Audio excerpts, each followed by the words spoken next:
Good morning, students. So this is our third revision session. So the last two classes we have revised about this first four chapters. Hope you have watched this video and followed the same. And today's session we are supposed to discuss regarding this chapter 5 and 6, that is digestion and absorption as well as respiration. Fine. So the first chapter, it is digestion and absorption. So here this is the first time we are going to write the test from these chapters. So actually I feel to go question wise. So hope, and the last two videos I said about this question pattern. So you will get 1 mark question, 2 mark question, as 3 mark question as well as 5 mark question. So biology students 10 1 words, 6 2 marks and 6 3 marks as well as 2 5 marks. So pure science students, you will get the double of each. Fine. Okay, let us go on this chapter, that is digestion and absorption. Fine. So here the first topic, it is digestive system. So the process of digestion. So what are the processes there? Of course, ingestion, digestion, absorption, assimilation as well as digestion. Okay, so this is the steps involved in this digestive system. Fine. And next it is given us the structure of alimentary canal. So of course, unless we learn about the structure of this alimentary canal, we cannot go on this the process of the digestion, right? So first they have given about the structure of alimentary canal. So so it may start from this mouth and it ends with anus. So this parts which is present within this region, so it is explained here. Fine. So as per that, the first one is this buccal cavity. So buccal cavity means we know it consists of this mouth, lips, as well as this tongue and teeth as well as salivary gland. So these are the regions which is present in this buccal cavity. So page number 99. So this paragraph, it is given about this teeth, arrangement of this teeth. Fine. So there one term is given, it is a thecodon. Thecodon means here for mammals or human beings, this teeth is just socketed, kept inside the jaw. So that condition is known as thecodon. Diphodon means we know we have the two set of teeth, and milk teeth as well as the permanent teeth. So since two set is there, that is known as diphodon. Okay. Then it is known as heterodon. Heterodon means we know we have 4 types of teeth. Here 2 set of teeth, here 4 types of teeth. Incisor, canine, premolar, molar, right? Hence it is known as heterodon. Okay. Then arrangement of the teeth. So incisor, canine, premolar, molar is arranged in one particular manner. So that is as given as dental formula. It is 2 1 2 3 by 2 1 2 3. Okay. Then so the defect here, actually the problem which causes in this teeth, it is plaque formation. So here they say the calcium and the magnesium will deposit on the teeth. Actually we have to remove it periodically while brushing, or else it will form as a plaque. So this deposition only known as calculus. Okay, then this plaque will move inside this gum region. So there it will cause this inflammation and the bleeding. So that condition is known as gingivitis. Fine. So this is regarding the teeth, they said. Okay, and the next paragraph is regarding the tongue. Fine.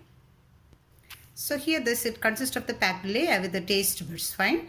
And the next one is the esophagus, and it is leading to esophagus. So pharynx, we could say it is 2 opening is there. There is a esophagus opening as well as a tracheal opening. So esophageal opening is known as gullet, underline it, and larynx, which is leading to trachea. So that larynx is closed with this one outer flap that is known as epiglottis. Fine. Okay, then regarding this esophagus here, right? And esophagus is connected with the stomach. So stomach, in between here, it consists of this, cardiac sphincter muscle. So in the stomach, actually the food will be grinded very well with the help of this gastric juice. So here this cardiac sphincter muscle only closing or controlling this movement of this food to the stomach. So if this cardiac sphincter muscle do not function, the food which is digested inside the stomach will return back. So that condition is known as GERD, gastroesophageal reflux disorder. Have we got? Okay, and this paragraph explain about the structure of the stomach. Fine. And here one term is given, there is this gastric rugae. That is gastric rugae means, so the stomach consists of certain folds inside, and this will stretch when the food is accommodated inside the stomach. That is known as gastric rugae. Underline it. Fine. and the stomach leading to the small intestine. So small intestine, we know it consists of the three regions: duodenum, jejunum, as well as ileum. So duodenum consists of the Brunner's gland, and it is secreting mucus and enzymes. Fine. And it is leading to this jejunum as well as the ileum. Ileum is actually the long coiled part, and there actually it consists of this microvilli. We know it is absorbing the nutrients, right? And it consists of these Peyer's patches. Then the villi, between the villi there is one depression, right? So if you know this figure, you can understand. So this is the villi, right? So between the villi there is a depression. So this depression is known as actually in a crypts. So this villi which is present, so between every villi there is a crypts. So this is known as crypts of Lieberkühn. So that also you can learn, right? Okay. Then about this vermiform appendix. Vermiform appendix is one extra outgrowth which is present in the beginning of this large intestine. So that is actually it is useful for this, highly useful for herbivorous animals to digest the cellulose substances. Okay, so cellulose that you can learn. Fine. So after small intestine, of course, the large intestine is there. So large intestine end with this anal region. Okay, and actually this is the structure of this large intestine. At the end, can you watch? This is a simple outgrowth that is known as vermiform appendix. Fine. Okay. Then this anal region consists of the several fold. Vertical fold will be there, and it consists of this and arteries and the vein for blood supply. And it is called as anal columns. So sometimes this anal column may get enlarged, and it is causing the piles, or it is known as hemorrhoids. So what is hemorrhoids, they can ask, right? So mark it as 3-mark question. Fine. And the next one is histology of the gut. Gut in the sense, actually it is as, intestinal region. So the intestinal region is known as gut. Especially we could say it consists of 4 layers. 4 layers will be there. That is serosa, muscularis, submucosa, as well as mucosa. The innermost layer is mucosa. So this gut commences from esophagus until the rectum part. This is known as gut region. Okay. And here they said this serosa is made up of which is tissue. Muscularis is made up of which is tissue. Submucosa as well as mucosa is made up of which types of this tissue is present in it. It is explained in this histology of gut. Clear? Then the next one is the digestive glands. So this biological action or this digestive process is catalyzed by these enzymes. Fine. So we have this several glands to secrete this enzyme, especially in the buccal cavity. We know it is a salivary gland is there, right? Salivary gland is there, and salivary gland. Then the stomach consists of the gastric gland, and other than this very special glands, that is this liver as well as pancreas is there, right? And this is a salivary gland. This is a salivary gland structure. So there is 3 salivary gland is there: parotid gland, submandibular gland, and sublingual gland. Parotid, submandibular, as well as sublingual. Fine.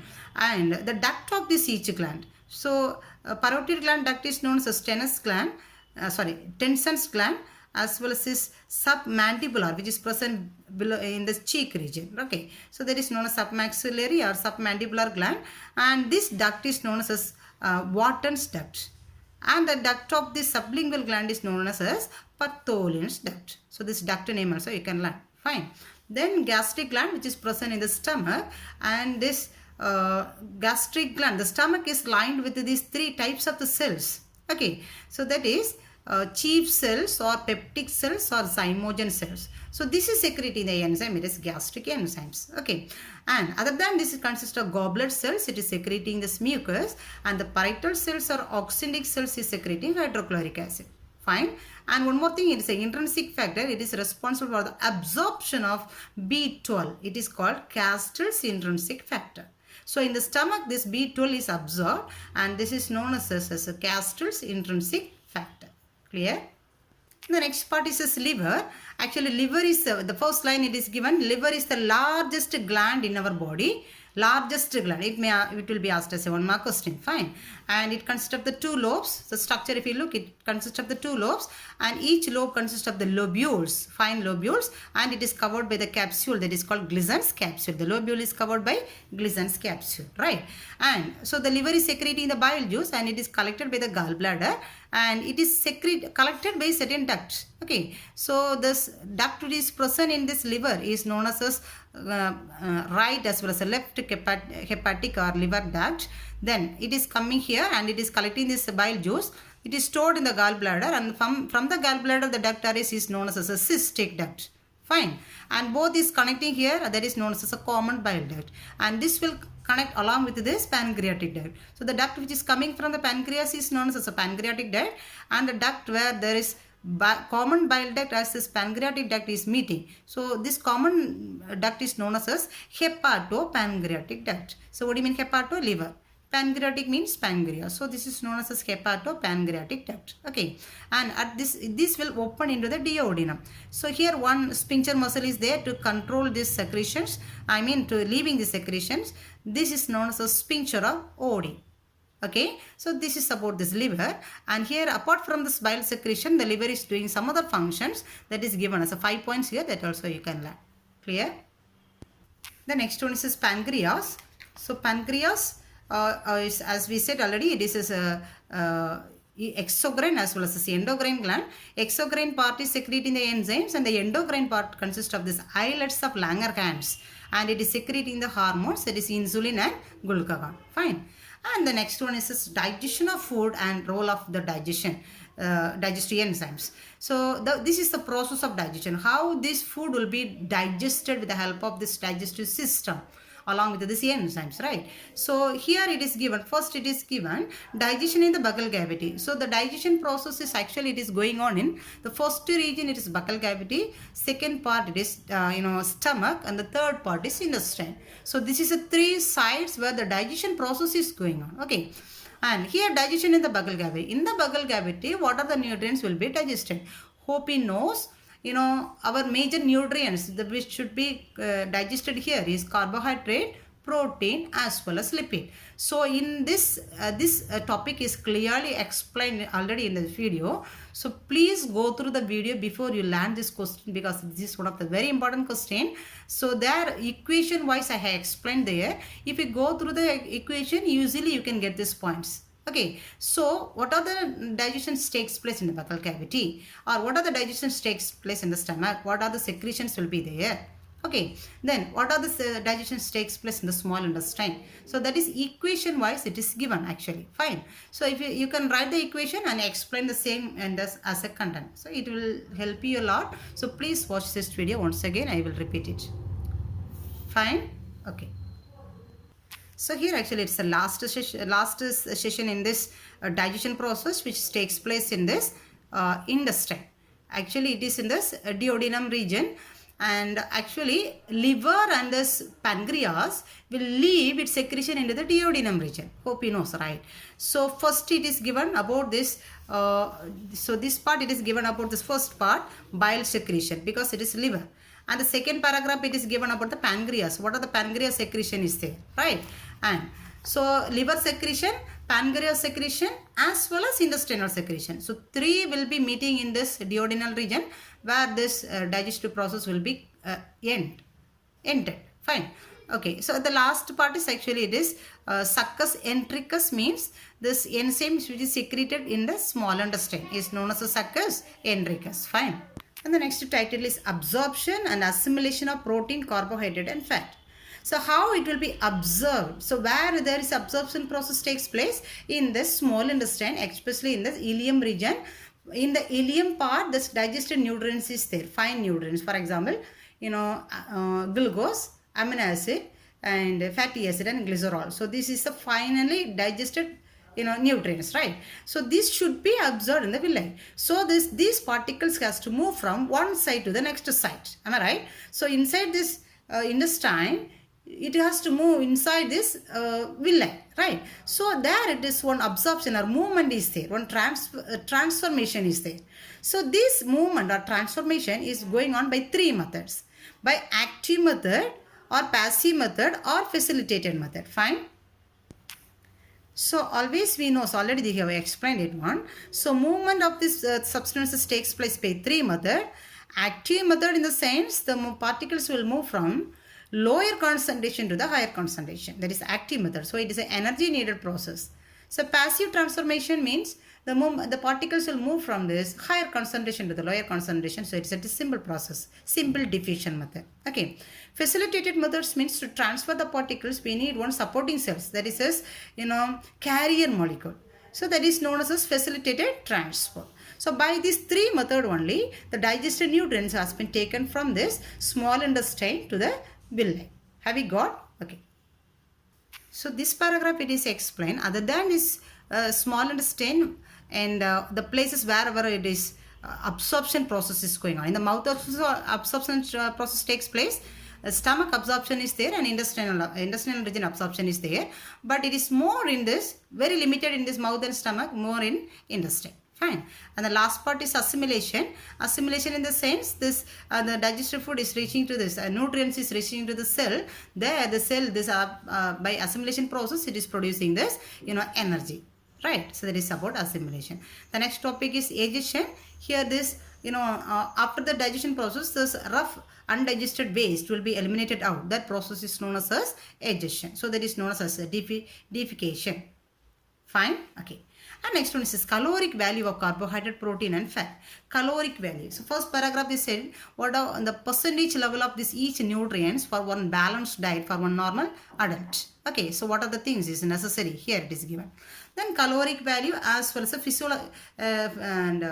caloric value as well as physiological caloric value, right? Caloric value of this carbohydrate is 4.1 calories per gram and the physiological fuel value is 4 kilocalories per gram. Okay, so and for carbohydrate, lipid as well as this protein for these things, caloric value as well as the physiological fuel value both is given. Fine. So the next topic is nutritional and digestive disorders.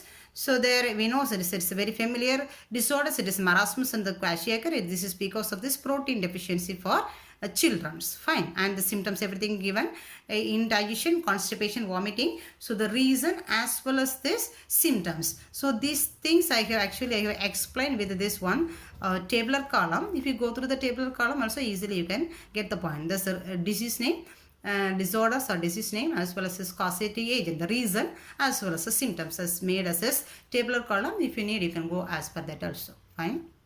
So here the last one is obesity. So obesity will be calculated by this BMI, body mass index.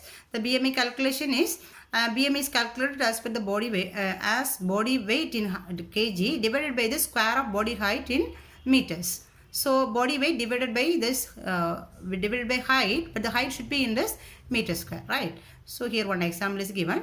So the normal BMI range for adult is 19 to 25. It is above the 25. If this answer is above the 25, it will be considered as obese. Fine. So this is a somewhat highlighted part we have explained here to learn. So you pick it up these areas from this chapter and let us go for the next chapter. It is respiration. Fine. So the next chapter is respiration. So first here the first topic it is given as respiratory functions. So other than this, so when we say respiration, we used to feel there is an exchange of oxygen and the carbon dioxide. So there is actually this major function of this respiratory system. Other than this, what are the function will be performed? So that is given as this functions of respiratory system. Okay. And respiratory organ in various organisms. So for higher organisms, we are using so well developed this lungs for the respiration. From the lower organisms, if we see from the lower organisms, the different organs will be used for respiration. So here it is given about that different organs for respiratory process. Okay.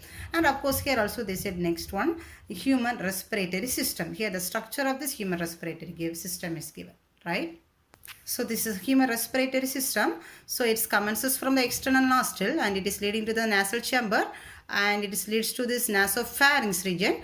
Then it leads to this trachea. So trachea, it is outer flap of this trachea is known as epiglottis. It is closing this inside this trachea. There is this larynx is there. So the larynx is closed by epiglottis. Then it is leading to trachea. The trachea will branch as a bronchi and it is subdivided as bronchioles. So the division is a primary bronchi, secondary bronchi, tertiary bronchi, so sub branches will be there, right?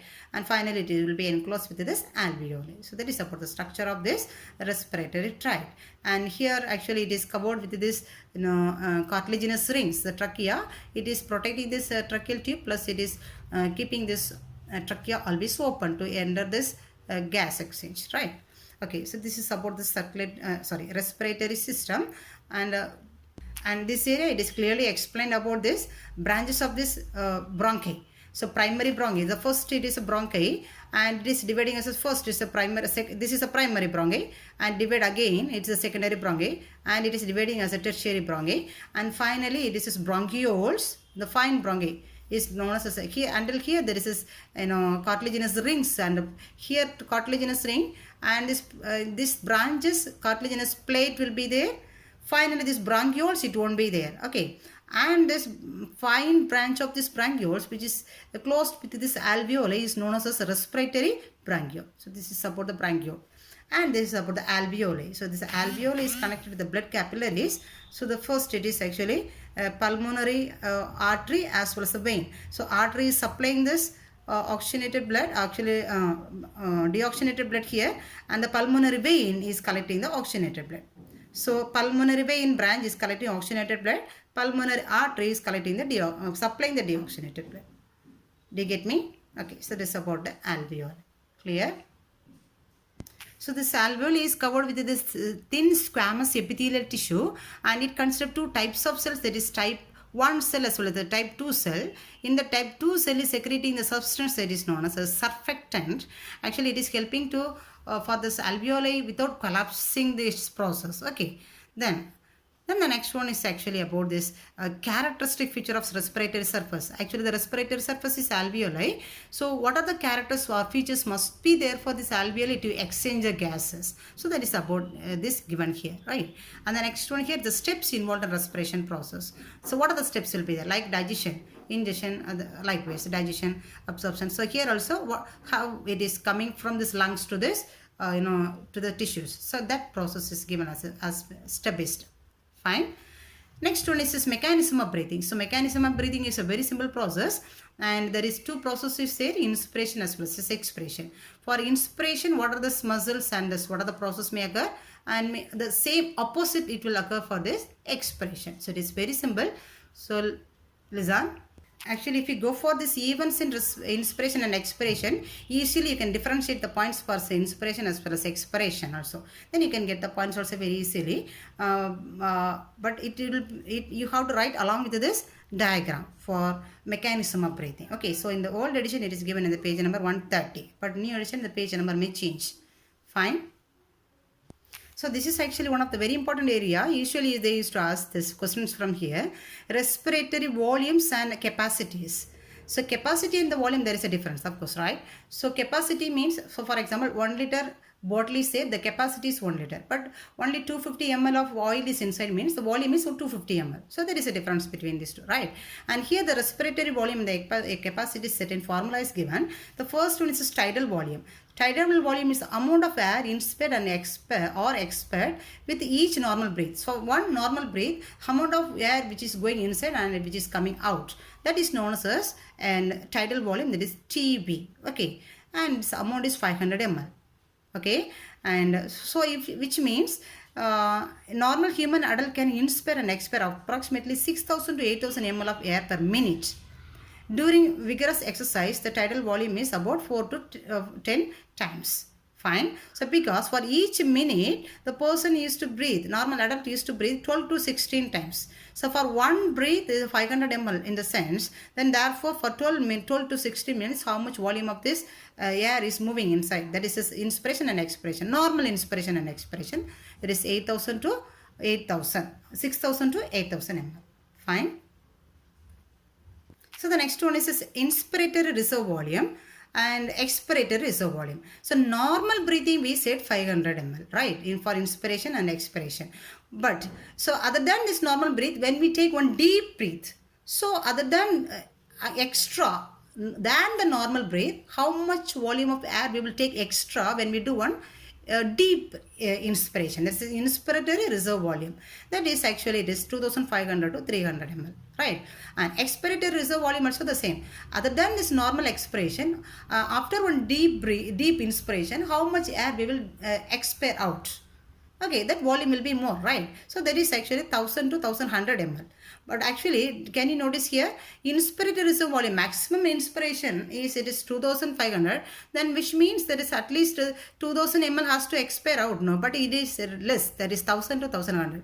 Then what about the rest? So the rest actually residual volume. So not all the air which has come inside during deep inspiration is not going outside through expiration. So rest of the things is staying inside, remaining inside this, respiratory tract, that is 1100 to 1200 ml. That is known as the residual volume. Do you get me? Okay.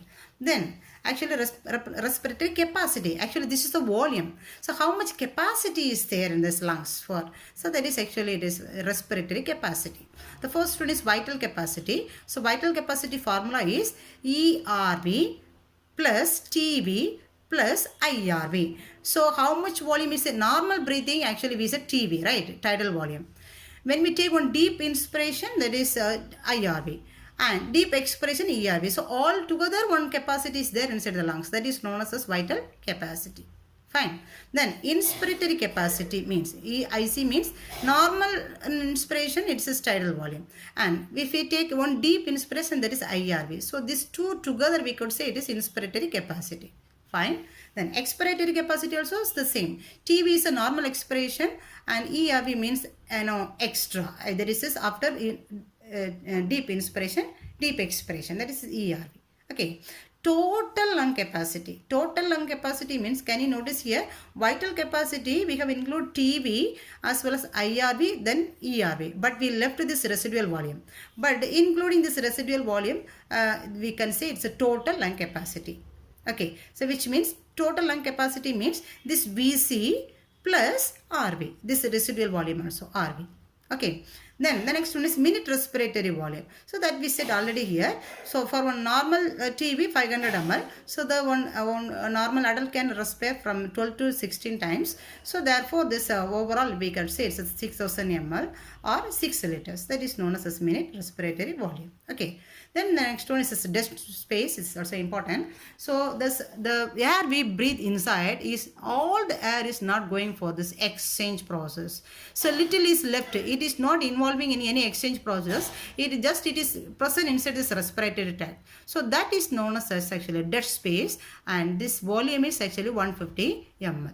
Fine. Okay. So the next one is actually exchange of gases. Exchange of gases, of course we know we are talking about the two major gases in the respiratory tract, there is oxygen and carbon dioxide. Okay, and wherever this exchange process is going on, the major first site is this alveoli, there one exchange process is going on, and the second site is this tissue, there one exchange is going on. So in the alveoli, blood vessel is receiving the oxygen, and in the tissue the blood vessels are supplying this oxygen rich blood. Fine. And so overall, basically we could say this exchange is based on this partial pressure. So about the partial pressure already we said. So this the air consists of a lot of gases, right? So each gas consists of its own pressure. That is known as this partial pressure. So the air consists of oxygen and the carbon dioxide. So oxygen pressure will be there. So that we could say as a partial pressure of PO2, partial pressure of oxygen. So partial pressure of carbon dioxide we could say PCO2. So as per this partial pressure only, by diffusion process this exchange is going on, right? So when the gases will move from higher concentration or higher partial pressure to the lower partial pressure by simple diffusion method. Do you get me? So higher partial pressure to the lower partial pressure, these gases will exchange. So this is the process, it is explained here. So please watch this video also once again, you can get it easily. Fine. And this tabular column, they said about this, the partial pressure of this oxygen and the carbon dioxide in the various levels. When the atmospheric air, how it will be, in the alveoli, how it will be, deoxygenated blood, oxygenated blood, as well as in the tissues, the partial pressure level. Fine. Okay. Then the respiratory pigments. Actually, we are talking about the transportation of oxygen and the carbon dioxide. So this will be transported by the blood. So in the blood, who is there? RBC cell is there. In the RBC cell, who is there? One pigment that is known as hemoglobin. Hemoglobin is there. In the hemoglobin, who is there? Hemoglobin consists of 4% of heme, iron. This iron only carrying this oxygen. So each hemoglobin consists of 4 iron molecules. 4 iron molecules. Okay, 4 atoms of iron. So each atom will carry 1 oxygen. Do you get me? So one hemoglobin can able to transport 4 oxygen molecules. Fine. So that is actually the respiratory pigment hemoglobin. Its molecular weight is 68,000 Daltons. Okay. Methemoglobin means nothing else. So I said here the iron is carrying the oxygen, right? So when the iron is in a ferrous condition, Fe double plus. But if when the iron is in a ferrous state, it cannot combine with the oxygen. So that state of this iron is, or this pigment is known as methemoglobin. So 1% of the methemoglobin is present in the blood. Fine. So the next one is transport of gases. So of course we are talking about oxygen and the carbon dioxide. So we said the hemoglobin is carrying this oxygen and the carbon dioxide gases, right? And even oxygen and the carbon dioxide also will be transported by this hemoglobin only. But about 97% is transported by hemoglobin. For oxygen, 3% is transported by plasma. So how it is transporting only, it is given here. If you have the doubt, you can go on this videos. Fine. And the curve. So when this also based on this partial pressure. When the partial pressure of this oxygen is increasing, the binding capacity, oxygen will combine with the heme, we said, right? So this binding capacity will increase. But in up to a certain level. But above this, 60, it don't increase, it becomes flat. So this will be explained in one graph. So this curve is known as a sigmoid curve, and the graph is known as actually oxygen dissociation curve, right? And transport of carbon dioxide. So carbon dioxide transported by 3 methods: plasma, hemoglobin, as well as bicarbonate ions in the plasma. In the plasma only, but it's transported by the bicarbonate ions. So this also explained clearly in this video. Please go on this one, and it is easily understand. So next one is regulation of respiration. Of course, it is related to the central nervous system. So whatever process is there in the body, it is related to the central nervous system to control. Either inspiration or expiration, it is controlled by the central nervous system. That is given in this regulation of respiration. Okay. And the next one is problem in oxygen transport. So we said the hemoglobin is transporting this oxygen, right? So if there is any problem will be there in this. So and we said that based on the partial pressure only, this binding capacity will be there, right? So when the partial pressure increase than the limit, what problems may occur? Or when the partial pressure decrease than the limit, what problems may occur? That is only explained as a 2 paragraph here. So the first one, when the partial pressure reduce, when we go in the mountain level, above than the sea level, it is 8,000 feet. When we move, the persons will get certain symptoms. That is known as acute mountain sickness, AMS. So the reason is the oxygen binding, since the oxygen partial pressure of this oxygen is low in the atmosphere, the binding capacity will reduce. So the persons will get these tendencies. Fine. So this will be adjusted by this body by this production of erythropoietin. This is secreted by the kidney. So this erythropoietin will go towards this bone marrow to produce RBC cells, excess of RBC cells. So these RBC cells will bind with the oxygen, so the persons can adjust with the situation. So that is called as hematopoietic adjustment. Fine. In the next situation, when the person goes deep to the sea level, oxygen level will reduce. So the persons will consume a lot of air, and the air consists of nitrogen. So the persons will blood nitrogen level will increase. That condition is called nitrogen narcosis. So the person will come to the surface of this water immediately to leave this nitrogen. So that condition is called bends or decompression. So when they come immediately in the blood, air bubbles may form. So that's why it may block this blood vessels. So these are the symptoms there for this scuba divers. Fine. So the next one is about this disorders of the respiratory system. So here it is explained there. And here one more thing you have to notice, that is occupational respiratory disorders. That is silicosis and asbestosis, and effect of smoking also is very important. So please go on these things, and hope you will do it and do the off-field examination very well and loyally. Okay, fine. All the best. Thank you.